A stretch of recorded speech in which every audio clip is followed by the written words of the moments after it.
Beautiful people, welcome in. This is Club and Country. My name is Kev Egan.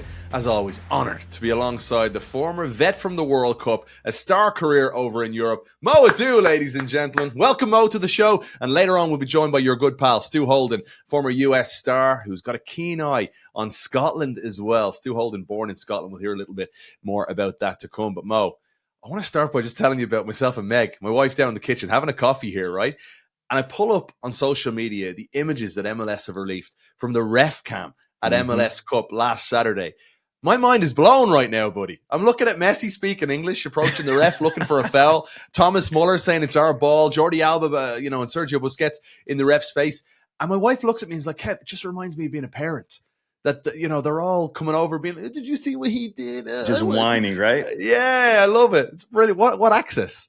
Listen, I loved it as well. And you know what it reminds me of, right? When I first came back to MLS in 2014 and I was in Philly, a couple games they had me wearing a mic and I was mic'd up. And so you caught some of that, but it's completely different because everyone knew I was mic'd up. Everyone was kind of like trying to cater things when they got close to me. Yeah. And I knew that I was mic'd up. So I was kind of trying to watch what I say in the heat of the moment too. But the ref cam, it's just so authentic. It's so spontaneous and so authentic, right? Everyone is just, you're capturing real emotion. And to me, it's the closest you're going to get as a fan to being on the pitch, to seeing what's happening 100%. In real time, to hearing the audio, but then also just witnessing how fast things happen. And you know what it does? It gives the referees a little bit of grace because you see how quickly the game is moving. You see all the different distractions and different moving parts they got to deal with. And amongst that, they still got to get calls right. So listen, I loved it. I love the scenes, the images that came out of it. And I look forward to seeing more of that in the future. Big shout to Brad Martell, the producer, and JD, Jim Dodonna, the director, because, I mean, they got that stuff spot on in what they released. But also, like, obviously, they have to be careful in game too, Mo, because you can't go live to that and then have like a Roy Keane moment where maybe Rodrigo de Paul says something that he shouldn't. And all of a sudden, they just have to be very careful how they use that. And I thought the images they released were sensational. Even to see Messi's pass through that the referee brought back. Do you remember when I think it was someone on the right-hand side, maybe Allende, was breaking in behind, and to see Messi's quick thinking and the run from the corner, like, we're getting such a unique view. Very, very cool thing to see. But hey, buddy, what a weekend in Miami. We partied hard. We had fun. Whew. MLS Cup was sensational. Have you recovered? Yeah, just about, to be fair. Just about. I mean, we just loved it. My wife and kids got to come in for it. And did you meet Meg? Did you get a chance to say hi? Do you know what? I'm looking at pictures in retrospect, and I'm like, by the way, I never did. I never saw her there. I saw her through images. I knew that she was coming. I knew the kids were coming. And then I'm like, I think she must have left before I got there. Yeah, probably. Anyway, probably. She loves you to pieces from afar. So you'll meet her again. Feeling. You'll meet her for again. Sure. But it was such a great weekend. An epic final, ebbed and flowed. Like, it could have been very, very different had that triple post gone in, 2-1 Vancouver in the moment. And Messi changes the game with that press on Cubas. And we had an epic weekend, Mo, but we're here to break down Club and Country and the World Cup that's rapidly approaching here in less than 200 days, for now. The US group, Canada group, I'm looking at Mexico's group. We've had a chance to really kind of sit back and dissect it. As a former player for the red, white and blue, how are you feeling now? Because in the moment we were celebrating, right? On Club and Country live in Wynwood, Miami, we were celebrating. And the Australian media have picked up on this. Have you noticed this? And they're talking about how the US are hammering the group in the best possible way and saying it's a cakewalk. I'm not sure any game is as easy as we've played it up to be. But no, hold on. Let's rewind the tape. No one's saying it's a cakewalk. Like, those weren't the words that came out of our mouth. We were celebrating. We were celebrating because the group could have been a lot worse. And do you know what? I don't mind the comments from Australia. I don't mind the comments from Paraguay, because to me, it says that they also feel the same way. They feel that this has been a favorable draw for them. And so it opens the door for what this group can look like. But from the U.S. standpoint, you would be, let me choose my words correctly here, you'd be pleased, right, to see that it's two opponents you face. Mm-hmm. Now, that I'm not naive enough to sit here and think that because we play these two opponents and we got favorable results against them, it's a cakewalk and it's a script that we're going to go out there and win those games comfortably. No. But what it does do is, like, from a player standpoint, it's a familiar opponent, and your most recent game against them was a positive one, right? So there's definitely confidence. You know that at your best, you know how to beat this opponent. Now, a lot can change from here till the opening game against Paraguay. But with that being said, I'm still okay with this group. I feel like it's a group the U.S. can win. and rightfully so, Paraguay, Australia, team to be announced. They probably feel like this is a group that they can get out of as well. Isn't it funny in football how momentum can shift? Like Oh, the whole narrative around the US national team right now compared to midsummer, like with these recent 5 games against 5 World Cup teams, some positive results, some good performances.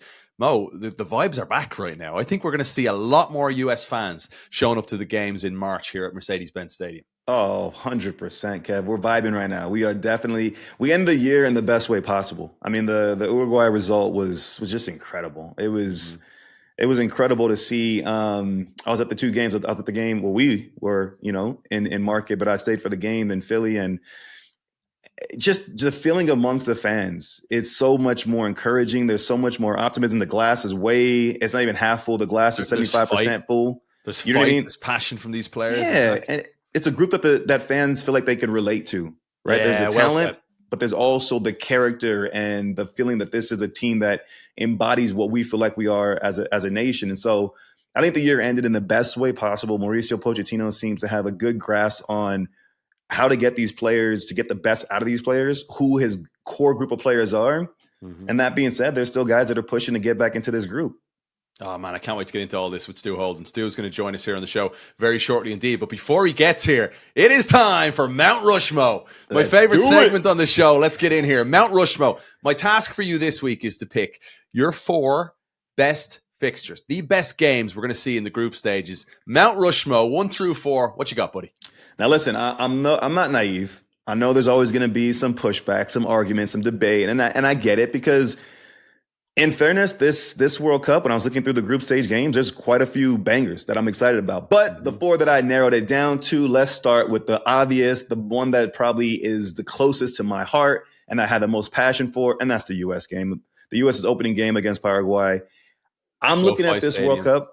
Yeah, at SoFi Stadium. I'm looking at this World Cup. It's a home World Cup, and I'm expecting this group to do something special. Yeah. And to do something special, it starts by getting off on the right foot, getting a win in your first game. So the opening game against Paraguay, to me, is the most important game for this U.S. team going into the World Cup. So that's my first one. Second one, this one's a little bit debatable, but I'm still leaning into it. I look at this matchup, and it has 2 guys who are contenders for the Golden Boot. Erling Haaland, Kylian Mbappe, France versus Norway. That's going to be, I mean, come on now. Yeah. Are we 2 for 2 so far? Are you agreeing with me? I don't know if okay, from a vibes perspective, from a curiosity perspective, I guess US Paraguay, yeah. France Norway for sure. Look, Norway plus 37 goal differential in their group. Like Haaland scored 16 goals in the group stage, and a lot of people are now locking in on Norway and wanting to see them. They sent Italy to the playoffs. Yeah. So yeah, I think France could be upset here in the first game, just like they were in 2002. And by the way, Norway have a certain playmaker named Martin Odegaard, who plays for the best club in the world. So we'll just a little bit extra incentive for me to pick that game. The next game on my list, Kev, is a rematch of, 2018? When Croatia beat England and knocked them out of a final berth and went on to lose to France in the final. But yeah, England versus Croatia. What? Meh. Like, I can't see this being a great game of ball. I just don't. Croatia, an older Have you seen the rest of that group? Yeah.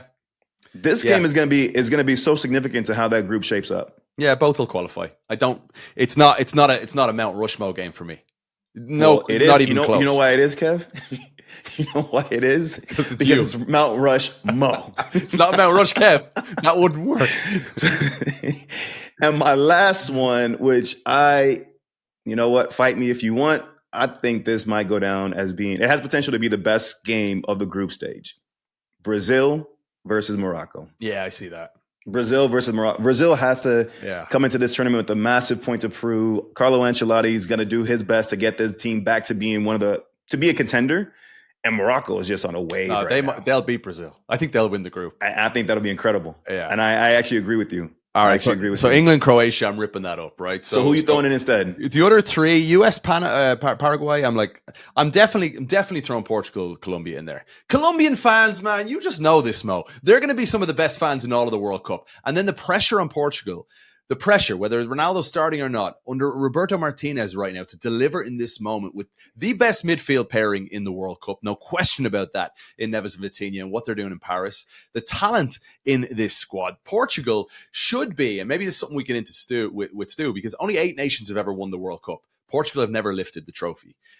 They might be the favorites if you remove the previous winners, right? So the country to win it for a first time, the favorites might very well be Portugal or Colombia.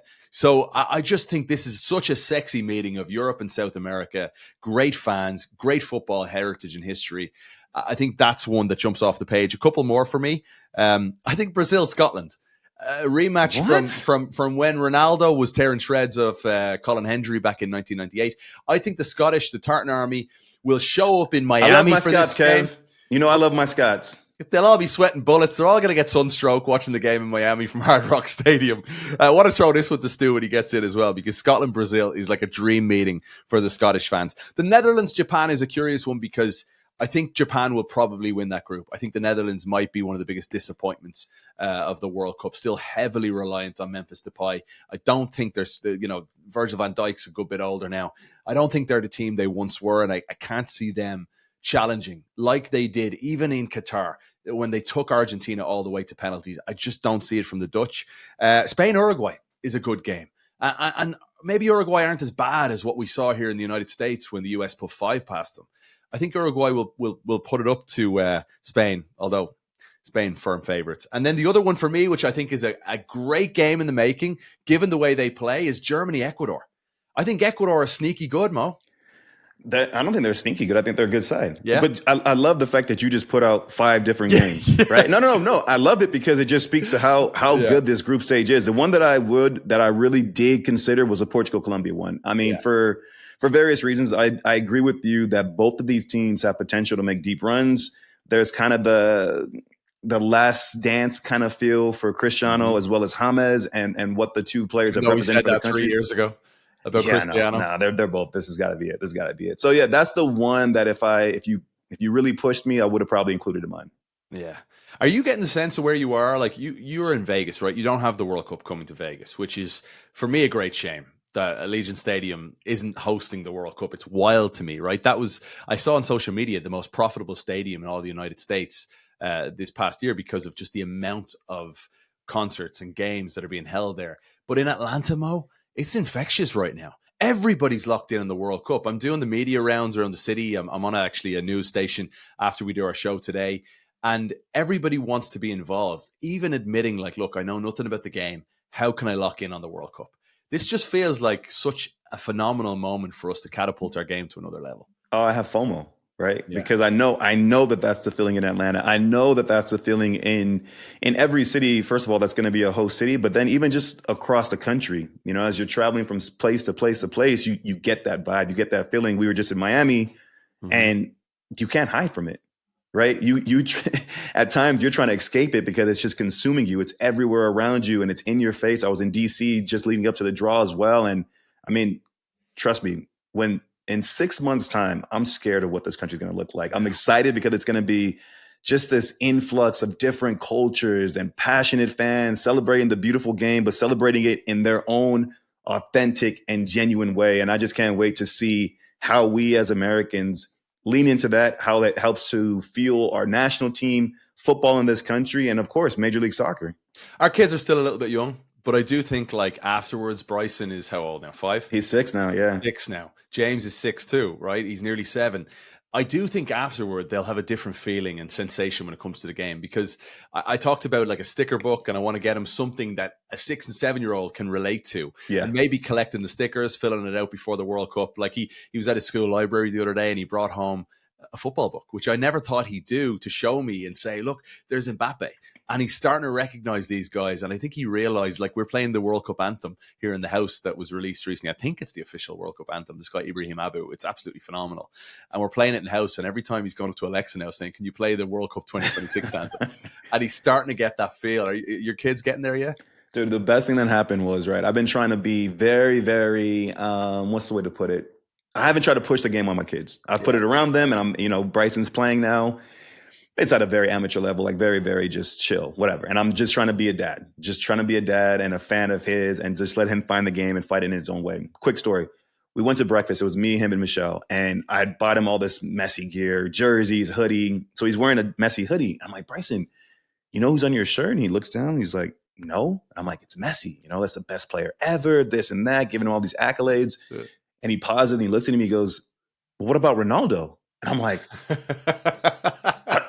you know, I'm conflicting. I'm like, well, first of all, no, Ronaldo's good too. But to your point, like, yeah, he's curious now. He's having conversations with his friends. He's finding information from God knows where, but he's finding it, right? And I love that. And to your point, I can't wait to see how he finds this game in his own way as the World Cup gets closer and closer and closer. And I keep, as you said, introducing little bits and pieces that draw in his attention and just let him gravitate to it in his own way. But I'm excited, man. I'm excited for. You know what I was thinking about? The fact that, like, we have different generations here in this World Cup. This is a really special World Cup that we don't always see like this, where we've got arguably the two greatest ever in Messi and Ronaldo, not exactly hanging on, still playing great ball, that are going to be in this World Cup once Messi confirms that he's actually going to play, right? So there's Ronaldo and Messi. We've got the established superstars of today in Kylian Mbappe and Erling Haaland in the same group. And now you've got the 18-year-olds. You've got Lamine Yamal and Estevao, both emerging, both breaking through. And I don't know, with young kids today, who I see more jerseys of, because I'm seeing loads of Lamine Yamal jerseys. Like, he's in Atlanta twice with Spain, and Barcelona and Lamine Yamal, he's become this megastar that I think the city of Atlanta will likely lean into now that Spain are maybe even based here as their base camp. So it's just cool to see, like, James, my son, mention things about Mbappe and Haaland and Lamine Yamal. He still got to know a little bit about Estevao. But, like, I think this is a unique World Cup in the same way that World Cup 1994, you still had Maradona playing. You had the established superstars like Roberto Baggio, but you also had a young Ronaldo breaking through, you know? So it's such a cool moment. No, I agree. I'm trying to think, as you were talking, I'm thinking in my head, whose jersey I've probably seen more. I would still say Messi is a jersey that's the most prevalent. But to your point, man, the amount of conversations that I hear, the amount of, like, little games that I see, whether it's on social media or just random locations in and around stadiums and games where kids are scoring goals and saying they're Lamine Yamal, right? Like, to me, that's the coolest thing. There was always that person that you idolize or you shouted their name when you scored a goal when you were a kid playing football. And to your point, to see the way that this game has so much breadth and depth in terms of the established, the legendary, and then the young ones that are emerging. I think these young ones that are emerging are going to play crucial roles for the country. If Spain go on to win this World Cup, Lamine Yamal will be probably the Golden Boot winner and the Golden Ball winner. Yeah, and it could very well be the same for Estevao. Like, if Vinicius continues down the poor form that he's on right now and everything going on at Real Madrid, I mean, Estevao could absolutely step into that void. Mo, we're going to welcome in the guy who's going to be on the call for the World Cup final in New York, New Jersey, when it all plays out in July. Cannot wait to get the thoughts of Stu Holden here from Fox Sports. Hey, there he is, Stu Holden. Delighted you're with us, pal. Thank you for taking the time to join us here. Stu, we were just talking about how you are going to be in the hot seat in New York, New Jersey for the World Cup final, the biggest World Cup ever, and it's on home soil. Have you let that sink in yet, that this moment is nearly upon us? Well, you know, unless you know something I don't, my bosses told you, they kind of sometimes hold that stuff to the very last second until we get confirmed 100%. So I'm not, I don't want to talk it out of existence and jinx it, but, you know, I hope that is me in the final, sitting there in New Jersey. We're going to hopefully find out our schedule in the next couple of weeks. But I think for all of us guys, since the draw, it kind of starts to feel real a little bit. We've known about the World Cup coming to the United States for, I think, 8-9 years. But after the draw, I was like, all right, here we go. You know, we're zoning in. We've got the games on the horizon. You can kind of map out the schedule a little. So I'm super excited. Stu, I'm curious because, like, when we were doing our show around the draw, you know, I was saying that I'm more nervous. I've experienced different draws, right? One as a player and then others as a fan. I was always more nervous, and I was this last go, more as a fan than as a player. Were you the same? Bro, I was like, as they were about to pull out those names out of the hat for the U.S., I had, my stomach nerves were churning. But sweaty palms. I guess, like, my experience as a player for us, Mo, in 2010, I still wasn't sure that I had a realistic chance to be at that World Cup. So I was still kind of dreaming. I think as many of these players that are kind of on the fringe right now for Pochettino about what that might be. I think for this one, I want this team to do so well next summer that I was just like, please get a good draw. Please get a good draw. And then when the names started to come out, it started to feel, I was excited, but also like really nervous. It sounds like you were feeling the same. You know what it is? And I'm, going back to 2010, similar. I was coming off an injury. So, part of you is like, okay, as long as I get fit and I'm healthy and I'm back to playing, I feel confident that I'll be a part of the group. My biggest thing as to why I do feel more nervous as a fan versus a player is, as a fan, you have no control, right? You can't do anything on game day but sit there nervously watching and trying to manifest good energy for the players that they can go out there and execute. But as a player, you always feel like, whether it's a 10-minute spell, a 5-minute cameo, you're starting the game, at some point you can try to alter the game. You can play some role in determining how the game shapes up. But as a fan, man, those nerves and that like lack of control, it drives me crazy. It drives me crazy. But it's also why we love the game so much, right? Well, that's why we love the game. But this will be our 10th year anniversary of being in the ownership group in Mallorca. And I'm telling you, man, when we had a game for promotion or relegation, I couldn't even watch the TV. I was hiding in the kitchen. It's just like, your family were the same, were they? Oh, everybody. But it's such a hard feeling to explain because, as Mo said, you have no control anymore. I think I prefer when I have the control in my own hands. Of course. Because I know if I'm failing, it's on me as opposed to like other people. So yeah, it's a wild ride, man. It's going to be like times 100 next summer for this World Cup, where we're going to be living on every kick of that soccer ball. So, Stu, you said you weren't sure whether you were going to make it, but you played a role when you got there as well. When you think back to those moments in the preparation and preparing for potentially playing a role and being part of it all, like how proud are you of what you accomplished back then? Yeah, and getting on the field and playing that role. I think as players, we try to live in the moment. You don't try to think too far ahead. You don't try to take your eye off the prize. And so you're just constantly in this state of grind and competition. And I remember getting to that World Cup, but also once that roster was finally announced that night, and Bob Bradley had sent us back to our rooms after we played the Czech Republic, a game in which Mo scored, by the way, assist from your boy. My right man. There you go. Your boy right here. This is why Sasha called out sick. Exactly. We're having a chat about poor Sasha. He's been cut from the show. And no, I'm kidding, Sasha. We love you, bro. That's it. Once you made that roster, you kind of realize that, hey, I'm about to live out something that I've wanted to live out my entire life, which is playing in a World Cup. And then that moment comes. And truly, I played only in the England game, but that 6-week period was probably the most proud moment and the best experience I've had in my entire career being a player. Were you playing in England at the time? I was playing in England, yeah. Yeah, so for Bolton. And by the way, born in Scotland, English family as well on my dad's side, and then played for the United States and felt very American. I mean, that was a conflicted household if you ever want to find one. Yeah, it's similar. I mean, we talked about it after MLS Cup, you and I. We're nearly the reverse in a way, in that, my ma's from Chicago, from America, moved over to Ireland where she was pregnant with me when they moved. You were born there, moved here.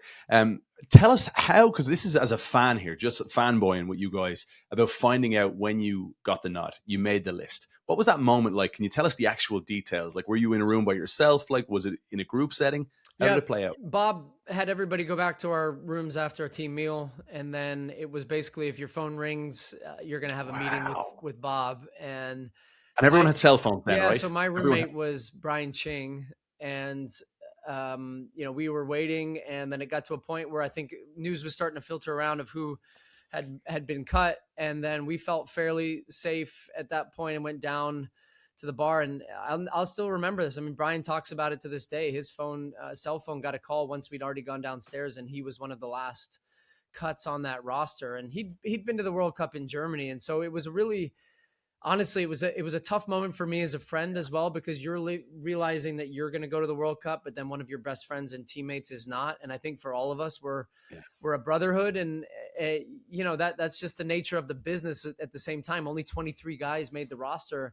At that time, there were 30 guys in camp. So 7 guys and 7 of our friends did not make that roster that were good players that were probably fully deserving of that. It's just whatever Bob and his coaching staff decided at the end of the day was going to be the deciding factor of somebody getting in and not. And I truly did not feel safe until that very last moment. I was coming off a broken leg from Nigel de Jong.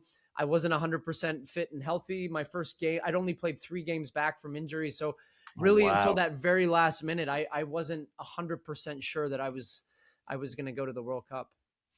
I remember the only thing that I would add to that is like, it was one of the, as much as I said before that I always felt like if I was fit and I was back to my best, cool. I felt confident, but there's always still that little inkling of like, you don't know, right? You don't know. Yeah, you have in your mind camp went well, but you're also competing against guys who have also had good camps, who didn't miss time through injury. So you almost feel like your back's against the wall and you're trying to make up as much time as possible in this short window that you have. But to Stu's story there about the night of finding out, it was the craziest thing because you get this call and you're like, hey, come downstairs. And I remember I walk into this room and there's a couple guys in there and everyone's kind of just sat there just like, is this the cut room? Is this not the cut room? And then as you start seeing, because the call wasn't like, hey, come downstairs, you're a part of the group. It was just like, hey, the coaches want you to come downstairs to this room. So you come downstairs and like, as more and more guys started filtering in, you're like, okay, the numbers are in our favor. Like this is a group. And then this is surreal to me. This is absolutely wild. It's like real life Big Brother or something like that, To make the World Cup. It was a crazy feeling, right? Because amongst the guys that are there that are going to the World Cup, there's obviously this is the moment, right? There's this excitement and fulfillment feeling and almost a sigh of relief.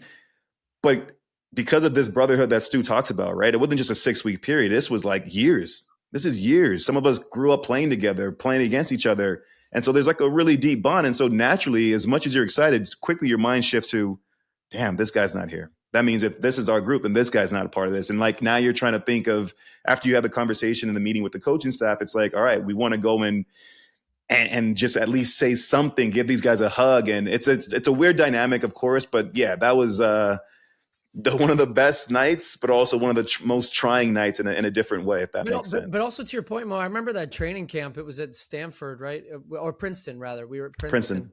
And like once you get called in as that 30, Kev, that training environment was one of the most intense environments I can ever remember, because you think about it, you're really trying to separate and really close the door on the fact that you are worthy of going to a World Cup. And I was not 100% fit coming into camp. I was behind the guys on match fitness and different things. I remember starting the fitness groups where we do like this baseline testing. And I had tested on the 1 mile at like with the group I had run before, which was like Michael Bradley and Landon and some of the fittest guys. And I was falling down the pecking order real fast, man. I was like, next day I was in group 2 and then 3. And I was thinking just a head, scramble every single day of like, am I doing the right things? It was such a high pressure environment. And you think back to that day, it really forces you to dig deep. But to Mo's point, these are your friends, your teammates, but you're still trying to be like, hey, but I want to go to the World Cup, bro. So I'm going to smash you in training today. That's fascinating to me that the pressure then escalated once you knew you had made it, rather than allowing you to actually breathe and not relax, but just be a little bit more comfortable within your own skin. No, man, we're competitors. It wasn't even, and then even when you make the roster, it's like, I want to play. I want to play. Yeah. I want to play every minute. And Mo and I played the same position along with, it was Benny Feilhaber, Ricardo Clark, Michael Bradley. There was just a lot of competition and a lot of, as you see there, really good players that were playing and fighting for minutes. So, Stu, we all watched the draw play out, right, with nerves and excitement. I know you were keeping a close eye on Scotland. We'll get into that in just a sec. But as the US group started to form, right, Australia comes out. We celebrated in Miami in that moment, right? Now I've got buddies living over in Australia, lads I went to school with, and they're sending me these videos of US celebrations as they got drawn against Australia that the team are now well aware of. I mean, if you're Australia right now, you're licking your chops going after the upset here big time. Well, I think also Australia would be celebrating, right? I mean, like thing. That's the thing we forget is some of these other countries and nations are also thinking about advancing, and also seeing that of the pot 1 teams, the US, Canada, and Mexico were the 3 that you would have actually rather been drawn in than getting Spain, Netherlands, Portugal, Germany, whoever. So there's 2 sides of the coin there. I think there's always, you run the risk of becoming the meme. I remember, look, for us in 2010, I love playing back on our experiences.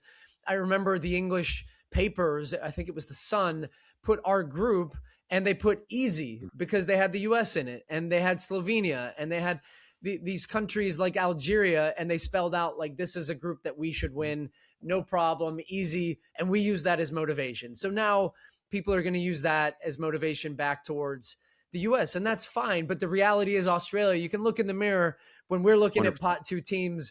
We would rather take Australia of all those other teams that were out there, and Paraguay as well. So I think, sure, it's a good draw for the US, but I don't think it's as easy as people are making it out to be. No easy game there. Yeah, there's no easy games in a World Cup. Okay, there's teams you would prefer to play. Of these teams, the US's chances of advancing now are much better than I thought initially, of the teams and the permutations that we could have had when it came to this World Cup. So Australia are in a good run of form. I think they were like 11 games unbeaten coming into the US friendly. US beat them. They play a very risk-averse style, but make no mistake about it, guys. We should go into a game with Australia feeling pretty good about our chances. As do Paraguay, though. Paraguay are not a team that go after under Gustavo Alfaro. They'll defend really well. They don't concede many goals. Does the draw change the mind of Mauricio Pochettino in any way on his players and the skill sets that they have, knowing obviously they need to go far beyond just the group stage? But Europe against potentially Turkey, they might take the game to the US a little bit more. But Paraguay and Australia, the US are going to have probably 60% plus of the ball. Does that affect the mindset of Pochettino here, do you think? I actually don't like the fact that we're going to have that, because if you look at the Nations League back in March, we struggled to beat a Panamanian team that sit behind the ball for 90 minutes, and then they hit us with a counterattack 1-0. I think good quality teams at a World Cup that play that type of style are going to be very difficult games for the US, because you're relying so much on playmakers, final third abilities, Pulisic, Balogun, Malik Tillman. I think we prefer a style where we can play a little bit more of a transition game. And it's interesting, Mauricio Pochettino was on our post-game show straight after the draw, and he's trying to downplay expectations, as a coach should. I don't think he wants to be messaging, this is an easy group. I think he prefers and also likes seeing the response from this US team, where maybe the expectations and the pressure are less, and maybe people are underestimating them. And now you start to see this team play a little bit better with a chip on their shoulder. I think he's really trying to avoid a situation, which is going to be hard to avoid, because we're here on this podcast now saying, look, the US should be winning this group. The US should be fighting and competing to win the group. And I think that is a fair and realistic expectation. I think all within the lens of, Mo, I don't know how you feel still, but I still don't think that this is going to be by any means an easy result. And also, you're starting with what I think is going to be the hardest game in the group, which is Paraguay, in that opening match in SoFi Stadium, with a lot of expectations and pressure that if the US struggle in that game, we're going to start talking about this team a little bit differently in that second game against Australia, which all of a sudden becomes a must win. Yeah, the thing that I would add, Stu, before you came on, we were talking about it a little bit, and I agree. It's not straightforward. Like, just because you beat these opponents beforehand doesn't mean that football is not just 1 + 1 always equals 2, right? It doesn't just always map up. The context of those wins, I think, needs to be outlined for everybody, in that the US didn't have to qualify. So these games have added importance for the US, whereas Paraguay have already gone through the grueling and arduous task of qualifying out of South America. So maybe they've taken their foot off the gas just a little bit compared to the US. Yeah, I don't like that. I don't like that theory, because I in any game that I played in, regardless if it's a qualifier, a Gold Cup, a friendly, to me, every game I'm playing in, I'm trying to make sure that I can play in the next one. Right? I'm trying to impress the coach. I'm trying to impress my teammates. I'm trying to impress fans and show that I deserve to be on that pitch. But I do understand what you're saying. The context of these games is very different. But that's my point, is that although the biggest takeaway that I take from playing a World Cup opponent in a previous game and having success is that you've gone through that game, and it's your muscle memory is a victory, right? It's not a failed performance. It's not a poor performance. It's not that we struggled against this team. Now, do I think it's going to be such an easy task to go out there and replicate that? No, but I do think that this U.S. team will take confidence from knowing that this is an opponent that they have beat before. But to Stu's question, I agree. I agree with you, Stu, that this is a game, or this is a group now that after seeing the teams that we're playing against, we should feel confident not only that we'll advance, but that we can go out there and win the group. And the role of underdog versus favorite, this is the nature of the beast. It's a home World Cup, right? So naturally there's going to be more pressure. And to me, I think that's a luxury, because when you have pressure, when you have that responsibility, that means that people are viewing you through a different lens. People have higher expectations of you. And if you talk to this group of players, I'm sure they have higher expectations of themselves than we do, right? And so I get what Mauricio Pochettino is doing, and it's the right approach. That's what every manager tries to do, is to downplay externally what the public should put on this team. But I'm sure internally he's telling his guys, we can go and win this group. Guys, we should have confidence that we can go out there, set the tone early on with the first game against Paraguay to set us up on a nice path to make a deep run in this competition. Who's the best player in Group D?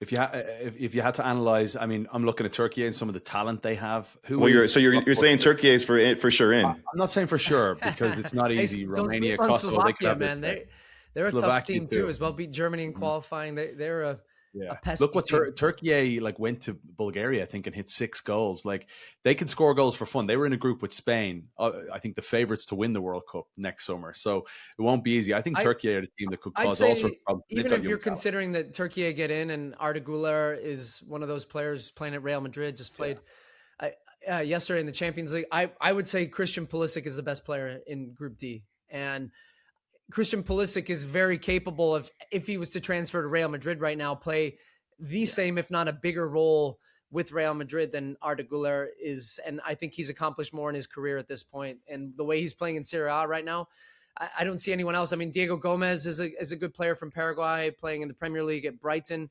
We all know him from MLS with Inter Miami. I would say, Almiron is not the same player he was 4 years ago. Yildiz not at that level. Yeah, I think it would be Christian Pulisic. Yildiz is a baller, by the way. He's a baller. He's an absolute baller. But I agree with you, Stu. I'm saying CP10. I'm saying Christian's playing at a level that's, again, going back to what I just said, it's matching what we have as expectations for him. And it's a consistency. It's the way that he's just saying, this is my team, and I'm owning that. Stu, before you joined us, we did the Mount Rush Mo, right?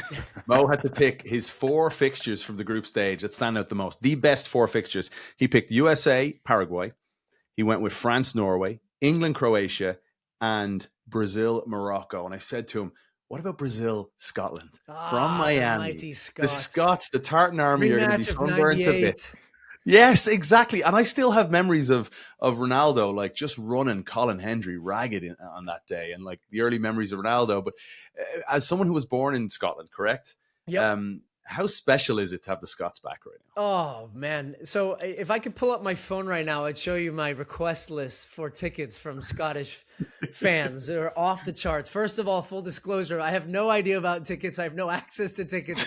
Currently, I'm doing all the draws. I'm trying, like everybody else, to get tickets. But I'm telling you, man, the Scots at a tournament, Kev, it's why I hope your Irish get in as well. Okay, buddy? I'm rooting for the Irish. The Scots and Irish just make any party that much better. And I think it's so special for me. I was hoping, of all the draws, by the way, that we would get Scotland into the US's group in Group D, because that would have been the opening match and the opening kickoff at SoFi. Are you kidding me? I would have worn a kilt on the bottom and a suit on the top. Scotland got John Strong have done the same. Scotland got a tough group, by the way. Brazil, Morocco, and then they open with Haiti. We know Haiti, and Haiti are not a foregone easy win. I think the Scots will struggle to play that Haitian team. They play a very wild, unpredictable style at times, and they have some good players. But Scotland against Brazil, I mean, from a party perspective, are you kidding me? You're going to have the Brazilian flavor with the Scottish kilts. You're going to have Brazilians in kilts. You're going to have the Scottish half naked running around. They'll be partying together. Be mental. Okay.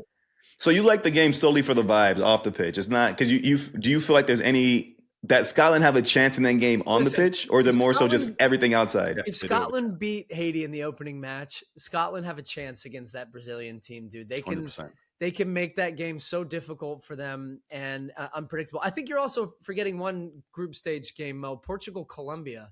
Yeah, is a beaut. We talked about that. That's one in Miami too. And as we saw in that Miami Copa America final, people are going to find their way into that stadium, whether ticket it or not.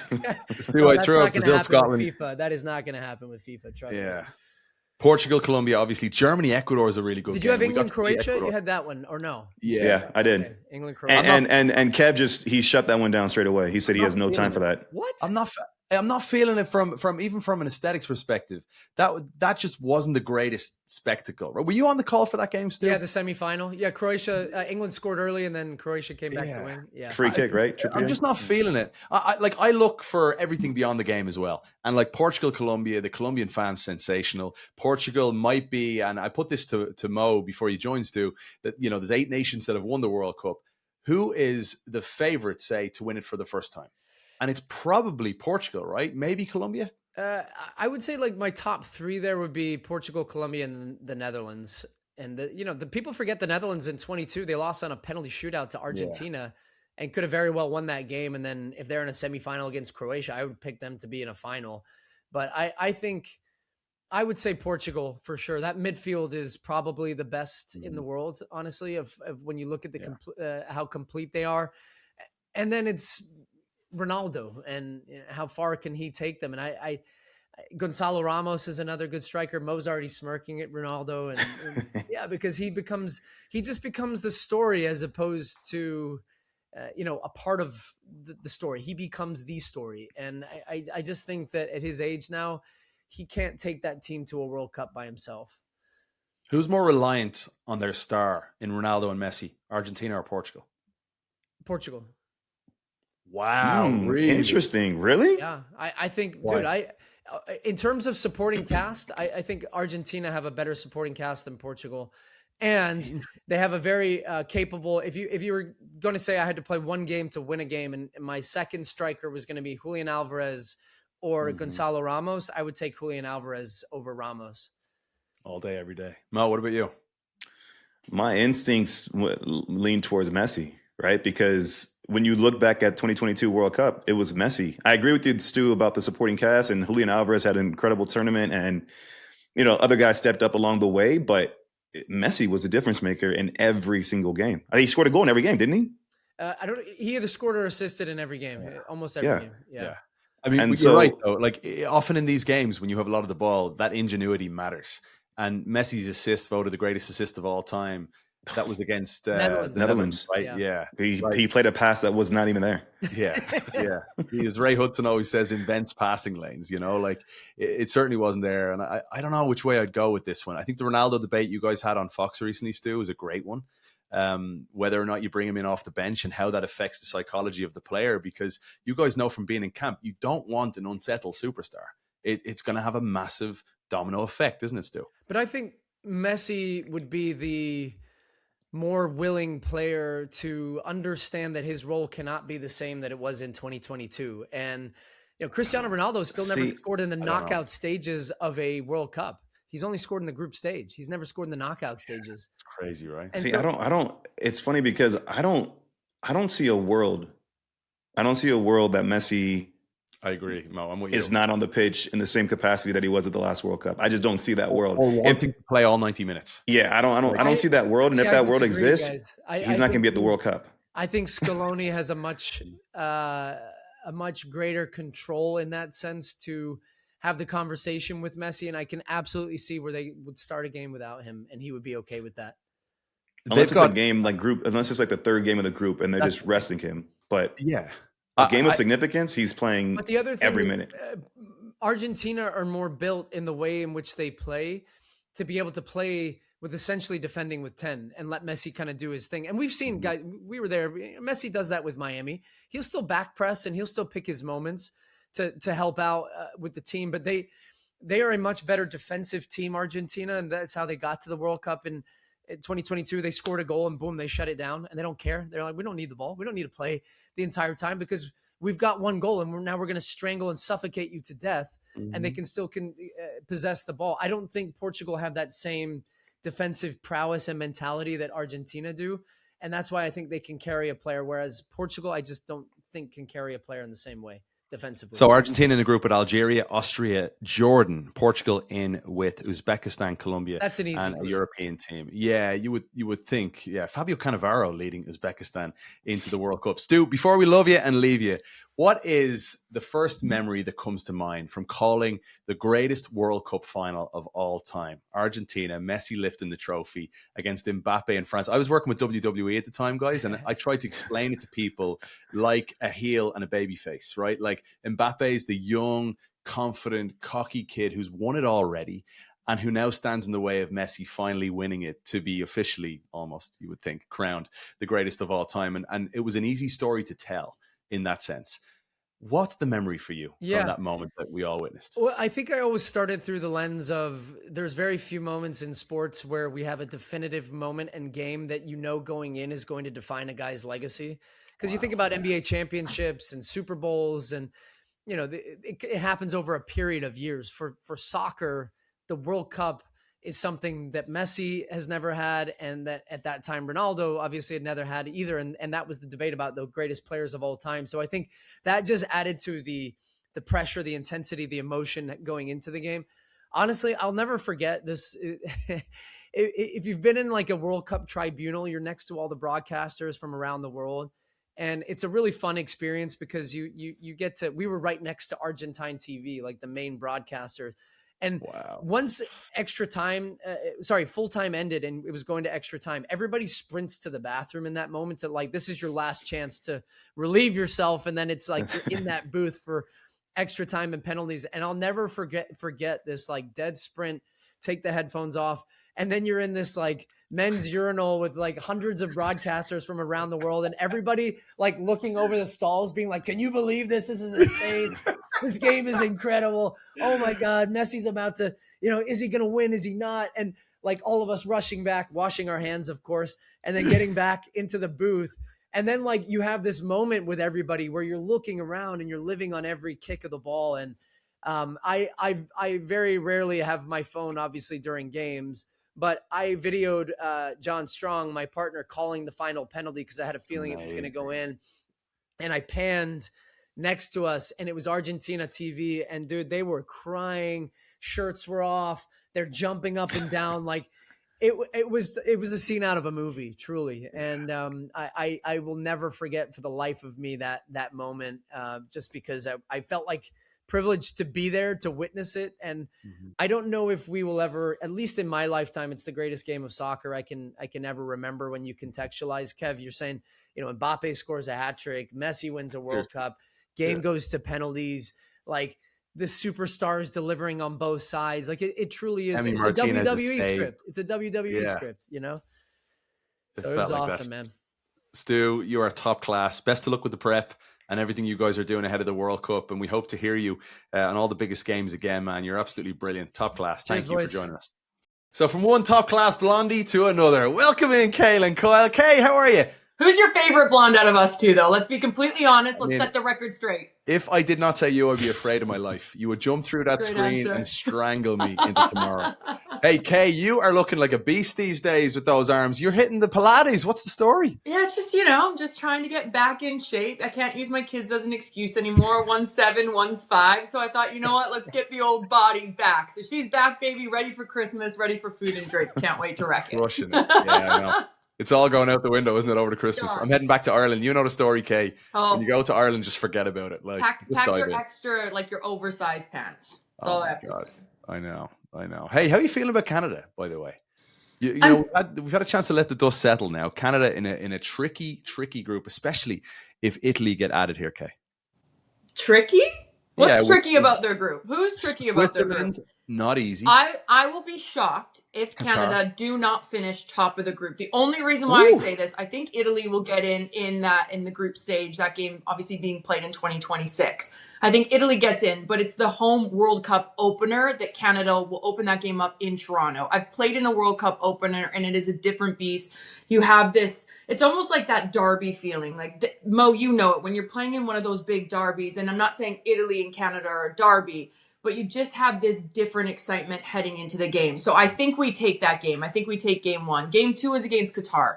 The last time we met Qatar was ahead of the 2022 World Cup in Qatar. We beat them 2-0 handily. I don't think there's really players or a system on that team that Canada should be scared of, considering the roster that we have. So I think, why are you laughing, Mo? I'm not done, okay? I'm not done yet. And then game 3 against Switzerland. I look at the Swiss, and it's one of those beasts in the World Cup where you almost look at them as like a Germany, an England, a France, a Portugal. They've always qualified. I'm not saying big, heavy hitters. I'm just saying the consistency in which they get into the tournament. The last 6 tournaments they've qualified from the Exactly. group. I think that's the only one that slips us up. But if I'm looking at Canada, I mean, we avoided Norway, we avoided Egypt in pot 1. Then you look at pot 2, you avoid Croatia, Morocco. I think as of right now, if you're Canada heading into this one, you'll be disappointed if you don't finish top of your group. And there's even more to play for on the line. Because if they finish top of their group, they continue the knockout phases in Canada, which is huge. Okay, so if why are you laughing, Mo? So if Italy gets drawn into this group, right? So I think we beat them. So it's Italy, Switzerland, Qatar, yourselves. How many points are you taking to win this group? I honestly probably would say 6. Honestly, if I'm looking at it, 6 or probably 6. Okay. So, Kate, is the I'm first confident game? In that. Who's the first game against for Canada? Don't have it in front. The first game would be the play-in game. So whoever plays it. So Italy. So this is what I'm saying. You lived in Toronto. Like it's full of Italians. By the way, I wish I was going. Do you know what? I hope I'm going to that game. I would love to be in Toronto for that game. That'd be incredible. We ain't letting you back. Toronto's got a Canada, soft spot in my heart, and I have a soft spot. Wait, no. Listen, it's a mutual love and a respect for each other. All right, I love Toronto in the way that Toronto loves me. Rookie of the year. I love that place. There. It's gonna be incredible to host games there. Back before you had facial hair, little baby face assassin, you know. So you're more confident than you feel maybe the US should be about their group. You're more confident in Canada's. I am, and I've been saying this. And again, you look at the last window, the US, they had some really promising games, and they actually looked like, okay, this is a team we could be scared with. But if I look at CONCACAF right now, and I look at the US, Mexico, and Canada, considering they're the host nations, Canada for me is number 1. I'm not even just saying this because I'm Canadian, but you look, they played Venezuela, they drew against Ecuador, a man down since the 6-minute mark. They have to find the flow and the fluidity in the attacking third. We just haven't been consistent putting the ball into the back of the net. So it'll be interesting who you go with. Taniela Washea, Kyle Larin. I mean, we have Jonathan David, Alphonso Davies. He's finally back with Bayern. So that's a huge boost for our backline. Dane Sinclair's probably the number 1. So I feel like heading into this tournament, it's the first time in a really long time where you can look at our starting 11 and you think, okay, that's not bad. You have Eustáquio that plays for Porto. He went into 2022. He was carrying a little bit of a knock, wasn't at his best. And I think then you look at a head coach in Jesse Marsh, and it's nothing against John Herdman, but Jesse Marsh has coached at the highest level. He's played at the highest level. You two both know that kind of takes a manager with a team that's maybe average going into the 2022 into its prime here in 2026. This is for me, it's the best Canadian men's team that we have ever seen. So to that point, right? This is your golden generation. This is your best manager. You've had all these different improvements and boosts to the squad. You mentioned Alphonso Davies finally getting back to full fitness. I guess what's your biggest takeaway, right? What's the biggest lesson learned from 2022 that prepares this team and in your mind puts them in a position to go and win this group? Look, I've been there. Honestly, it's like carbon copy. And I know it's like different, the men's game and the women's game, but the mentality's still the same, right? So my first World Cup was 2011 in Germany. Our home opener was against Germany. We were the home opener game for that. We struggled in that tournament. We then get John Herdman that comes in and kind of gives us a baseline. We go on to 2012, we win the bronze. Then we come back to Canada in 2015, a home World Cup, and we're the home opener yet again. I feel like for me, and I can only speak on behalf of myself, not the men's players right now, but once you have a World Cup under your belt, you can almost not relax. I'm not saying relax because the World Cup is like a Super Bowl every single day, every single game. It's the biggest tournament of their lives, but your mentality shifts because you've been there, done that. And that's what we saw in 2022. I don't think we were maybe inexperienced. I don't think we were ready for those big moments. Even John Herdman, speaking to the media, we can beat Croatia. We're going to slam this team. Like, you can't do that in the World Cup. You almost have to have that mentality of like, okay, let's go in as the underdogs. then let's blow this thing out of the water. And then we get into the knockout phase where anything can happen. You guys know anything can happen at a World Cup. We saw it with Saudi Arabia when they played Argentina in 2020. But can you be an underdog as a host nation? And you're saying the expectation is to win the group. So how can you be a host? How can you be an underdog? But so let me put this in perspective. You look at the World Cup this year, right? And everyone's talking about the group of death. I don't think that there's a group of death anymore. If I'm being completely honest. You don't think there's a group of death here? No, there isn't. Just wait. Let me get my point across. Chill, Kev. You have a World Cup. Chill. Just wait. I'll tap you in. There's 48 teams in this World Cup. It's the biggest World Cup that we've ever seen, both on the men's side and female side. 3 teams will advance 8 of the 12 groups. So that only leaves 4 groups with 2 advancing. So, okay, in perspective, if you want to say the group of death, I would probably say Group I, where it's France, Norway, Senegal. But you look at the ELO, it's the FIFA rankings heading into tournaments and, where you kind of fall on the scale. It's basically resulted on match results, opponent strength, and then game importance. So Group I right now, France ranks 3rd on that, Norway ranks 11th on that, and Senegal ranks 24th on that. All 3 of those teams are making it out of their group. So it's not really a group of death. It's the knockout rounds that are, the stages of death, because there's so many teams that are getting through to the next round. Okay. All right. So Mo, group of death. By the way, I will say, okay, that was well said. That was actually really well said. It was. Yeah. Thank you. Why are you I'm not shocked? shocked. That's a little bit. That's like a backhanded compliment. I feel like I haven't always given flowers when they're due. So I'm giving you your flowers. All right. It was well said. There you go. So and let's Kev. I would say Group I is definitely right there. I look at what group is. As in Group I. Group I is France, Senegal, Norway. France, Norway. But then the other 2, there's other two more that stand out to me, and it's Group L with Croatia, England, Ghana, Panama. And the other one, I'm looking at it right now, is interesting. It's the Curacao group. Germany, Ivory Coast, and Ecuador. I don't care. That could be listen. I think just in terms of how about more of an even group that's impossible to call, because when I look at Group A, all right, with Mexico, South Africa, and South Korea. South Africa aren't. Who's the 4th one in that group, Kev? It's going to be either Czechia, Republic of Ireland, Denmark, or North Macedonia. So essentially, it's going to be Ireland, right? So Ireland, Mexico, South Korea. We've got to will this into this guy. The amount of times he's brought up the amount of times he's found ways to bring up Ireland. I was like, why is he going to Group A? We're all part of Jackie's. I'm like, why is he going to Group A? It makes sense now. He's going to Group A because that's where Ireland would land. Okay, we get it, Kev. Ireland, South Africa. I'm telling you what, there's a bar going to be open right next to the stadium called the Irish Exit. You'll want to be there. All the fans going crazy.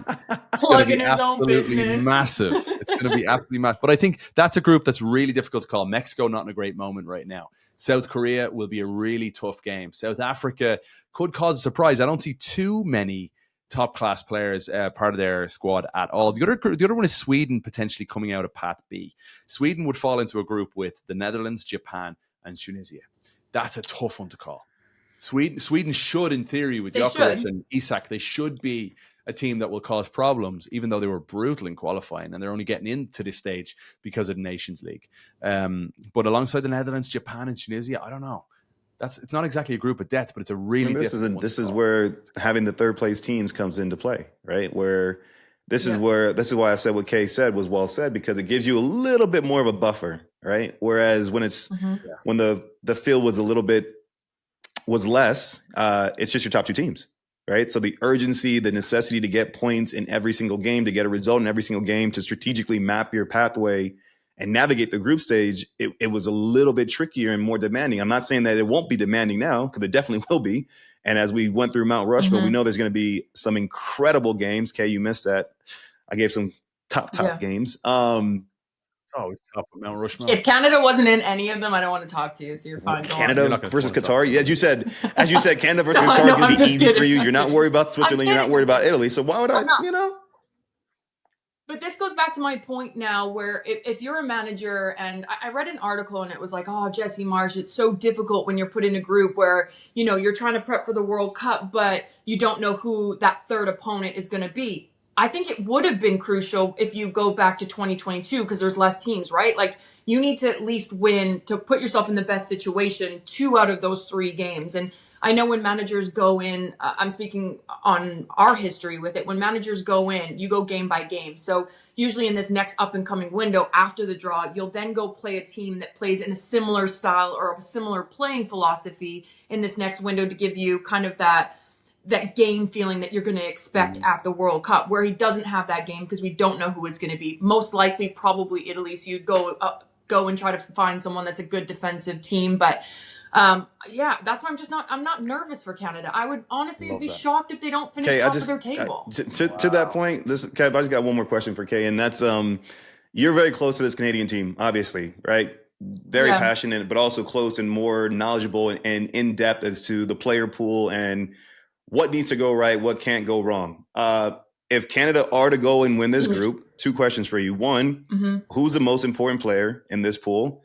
And then the World Cup always produces that kind of that platform, that stage for maybe an uncut gem to be discovered, right? Who's that player that you see having a breakout tournament for Canada? I'm not even saying this because obviously everyone's been like, this is MLS. It's not. Yeah, I am. I honestly think the breakout tournament for me, and just being lucky enough to be in Toronto and in Miami, will be Dane St. Clair. And I hate talking about goalkeepers. I really do. But right now, he's so sorry. They're weird, right? Like I love you guys, but you're a unique animal. Yeah, they're unique. There's like almost like a little bit of a screw missing. But Dane's so comfortable and confident right now where I don't think I can remember a player for Canada where I've seen that. And it's because of the season that he's had with Minnesota United. Yeah, like sometimes they're unwatchable, right? But then you have a goalkeeper that's able to back it up in the playoffs, back it up in league play. Now that number 1, and him and Maxime Crepeau have an amazing relationship. So I feel like that'll be the breakout player. And his contract's up with Minnesota United, right? So this is a huge year for him. Then I look at someone like Eustaquio, your midfielder that wasn't fully fit in 2022. I absolutely love him. I love how he plays for Porto. And for me, he's just such a leader on the team. But one thing that I will say, talking to Jesse Marsh, he was like, the amount of managers that have messaged him saying, we wish that we had your problem with the attacking threats. Taniolo O'Shea, Jonathan David, Kyle Larin, Promise David. I don't know what you're laughing at, Kev. Someone's phone's going off. So if you 2 are texting behind the scenes, I'm going to slap you both, okay? Jacob Schaffelberg, Tajon Buchanan. We just have so many attacking. Go. Say what you need to say. Go on. All right, folks, we love you, but we got to go. That's the end of the show. For Moadu, for Kaylyn Kyle, for me, Kev, and our top-class crew, we appreciate you. It's the last club and country of the year. We've got so many great plans. We've got so many great plans here in 2026 as we build up toward the World Cup. And if you're ready for the FIFA World Cup 2026, secure guaranteed access to the globe's greatest sporting event with an official hospitality package. All packages include extraordinary seats, entertainment, food, and more. Book today at fifaworldcup.com/hospitality. Kay, you're a legend. We love you. Mo, I'm never coming on this show again. Bye. Bye, guys.